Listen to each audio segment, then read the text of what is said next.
me, guys. So I specialize in detecting emotions from nonverbal behavior.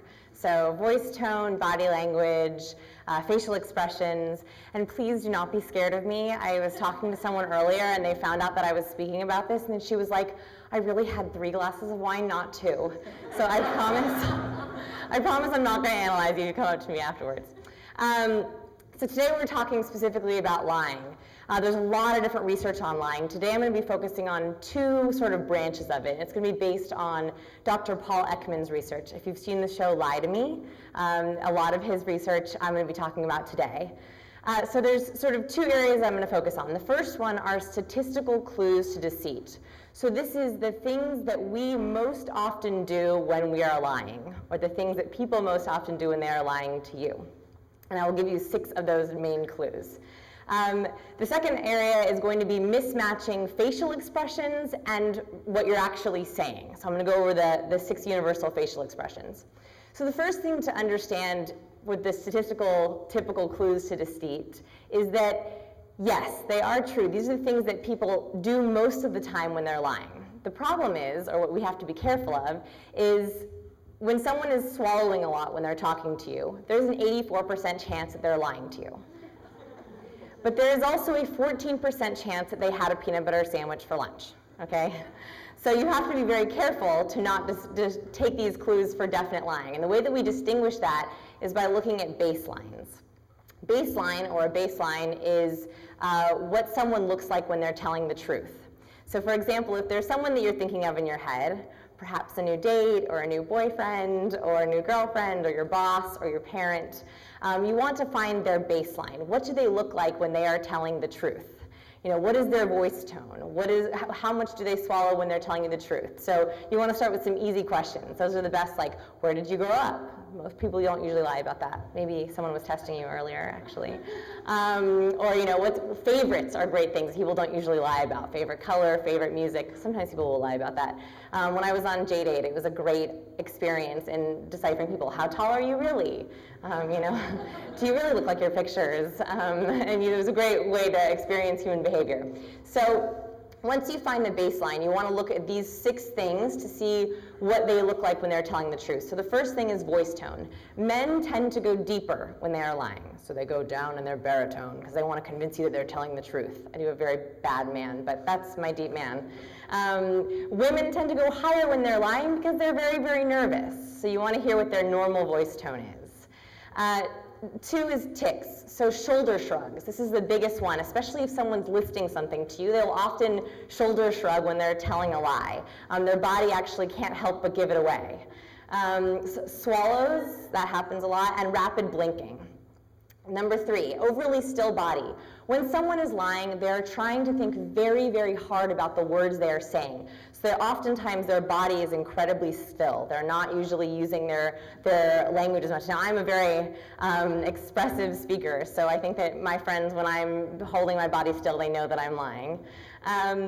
Next, eye contact. This is a very, very tricky one. There's a lot of myths about this. A lot of people think that when people won't look you in the face, they're lying to you. That's actually not true. When people are lying to you, they want to see if you believe them. So oftentimes, they will look at your face more intently than someone who is telling the truth. What you want to look at is shifting. So if they're looking at you and then they're shifting down, or they show relief when you change the subject, they're most likely they were very uncomfortable with the topic that you are on. 5, adrenaline. So when someone is lying, their adrenaline is going very, very high. So they have, you know, they can be sweating, they have dry mouth. That's why you see a lot of the swallowing and shallow breathing. And the last one is coloring, whether they're blanching or reddening. And that happens without our knowledge. When we are lying, we often go into fight or flight response. So our blood goes to our feet, and that often leaves our hands and our hands cold and our face white. So that's something you can also tell. If you've seen the show Lie to Me, he often will feel people's hands to see if their hands are cold, or colder than they were before, because naturally our blood all goes to our feet when we're lying, and we have a lot of adrenaline. Okay, so the second major area of lying is microexpressions. Microexpressions are a very quick facial expression. Dr. Paul Ekman did research to see if facial expressions were universal. So he looked first at people who were congenitally blind since birth. And they actually show the same facial expressions that we do when they smile, when they laugh, when they're upset, when they're angry, when they're fearful. He also went to indigenous tribes in Papua New Guinea, people who had never been outside of their tribe before, who had never seen television. They also make the same facial expressions when they're afraid, when they're sad, when they're disgusted, as we do. So he said this is going to help us a lot with detecting emotions and with lying. The interesting thing about these expressions, there's a lot of expressions, but these are the main ones that I'll go over today. The interesting thing about these expressions is the emotion causes the facial expression, but the facial expression also causes the emotion. So I would encourage you, as I'm giving this presentation, to try these out. Replicate the picture. That is the best way to sort of feel the feeling. And you'll see that if you make them, you'll actually start to feel the emotion that you're making. So if you're ever with someone and you're worried that they're lying to you or you're trying to decipher what their face is, I will often make my face the same as theirs, and I will begin to feel what they feel like. It's also a great way of being empathetic. So, okay, so I'm going to go through these facial expressions pretty quickly, and you're welcome to make them. It's always weird when I give these presentations because everyone's like, making these really mean ones that mean. It's okay, you don't have to be shy, I won't judge you on it. So, anger. So this is the brows are lowered and drawn together, and there's usually vertical lines. So, look something like that. The best way to get good at these is to practice them yourself. Also, your lips tend to go in a straight line, and often people purse their lips when they're trying to hold something back from you. So if you're talking to someone and you ask them, is there anything else? And they go, yeah, no, there is something else, for sure. And another thing that you always see with anger, and we're not really talking about body language today, but I wanted to include this one, is you will see the battle stance. And if you walk into your boss's office and they go, we really need to talk, this is the battle stance, you want to say, okay, let's sit down and talk about it. Oftentimes, just getting them out of that battle stance, or if your girlfriend, I found out something. You want to make sure that you're sitting down. You get her to sit down. Oftentimes, just being out of that battle stance will get you off of the offensive, interestingly enough, because of course the body language also causes the feelings. Fear. So this is Taylor Swift right after she figured out that, anyone know Kanye West? That she was showing, people asked me if they thought that was a real thing, and because she showed genuine fear, I said, yeah, it was real. She didn't know what was happening. Reality shows become very, very interesting, much more interesting when you know how to read faces. You always know who's going to be eliminated. So fear, this is characterized by eyebrows that are higher on the forehead and a tightening of the lips, so, right? And usually your mouth is open or your lips are stretched and drawn back. And as I said earlier, your hands are often cold because when we're fearful, our adrenaline is pumping high. Happiness. This is actually a pretty easy one. The best way to distinguish between real happiness and fake happiness is the crow's feet, crinkles along the eyes. That means it's a real smile. And people always tell me, why do you need to know what that is? You know, how important is it? The best time to realize why happiness is important is when you don't see it. You know, you tell a friend some good news and they're like, yeah, that's really great. I'm so happy for you. I have a couple articles on like the 8 different kinds of smiles, you know, the guilt smile, the passive smile, the contemptuous smile. So you always want to look for those crow's feet to show that the people are really smiling. Contempt, so contempt or hatred. This one is always mistaken for happiness, and the reason is because it is a one-sided mouth lift.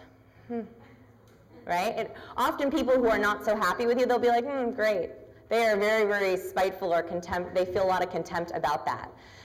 This was right after someone asked Miley Cyrus if she had gotten a boob job. So she was pretty mad about that. And of course the body language with that is oftentimes we will turn the body away. If you're ever in negotiations or you're in persuasion, talking about persuasion techniques, if you're asking a salesman something and they do this, or they take a step back and they turn their body away, it means they don't really want to answer you. It's the body language version of contempt. Okay, surprise.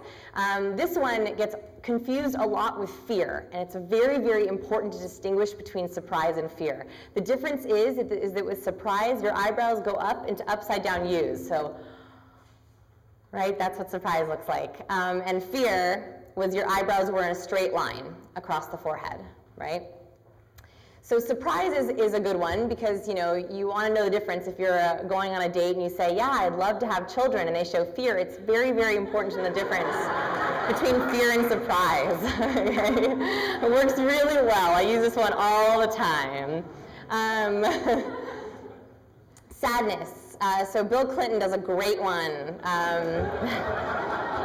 In my presentations, I do a lot of the politicians, George Bush and Bill Clinton, and I show how they actually will demonstrate facial expressions of what they really mean behind their answers. It's really fun to watch. George Bush does it also very well. But Bill does this great expression of sadness, right? The lips are pulled down into a frown.